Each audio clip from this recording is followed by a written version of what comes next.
मित्रांनो, पंतप्रधान नरेंद्र मोदी यांनी काल तरुण तरुणीसह वयाच्या 60 वर्षापर्यंतच्या लोकांना 15,000 रुपये देण्याचं घोषित करून एक नवीन योजना आता तयार केलेली आहे आणि ती काल 15 ऑगस्ट पासून लॉन्च सुद्धा झाली आहे। आणि या योजनेअंतर्गत जे खाजगी नोकरी करतात त्यांना सरकारकडून 15,000 रुपये मिळणार आहेत। आता त्यामुळे या योजनेची चर्चा आता सगळीकडेच होत आहे।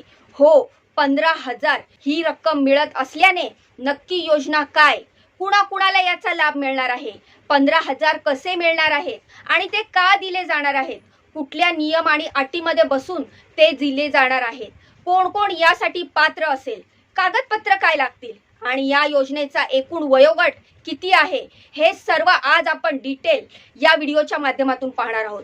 तर मित्रांनो, अतिशय महत्त्वपूर्ण व्हिडिओ आहे, त्यामुळे थोडासा वेळ काढून व्हिडिओ पूर्ण बघा। तर मित्रांनो, काल पंतप्रधानांनी लाल किल्ल्यावरून असं सांगितलं की आज मी तुमच्यासाठी एक आनंदाची बातमी घेऊन आलोय। 15 ऑगस्टच्या दिवशी माझ्या देशातील तरुणांसाठी 1 लाख कोटी रुपयांची पंतप्रधान विकसित भारत योजना आम्ही सुरू करत आहोत आणि त्यामुळे 3.5 कोटी तरुणांना रोजगार मिळणार आहे आणि 15,000 रुपये मिळवण्याची प्रक्रिया ही कशी असणार आहे, अशा सर्व महत्त्वाच्या प्रश्नांची उत्तरे आज आपण व्हिडिओमधून जाणून घेणार आहोत।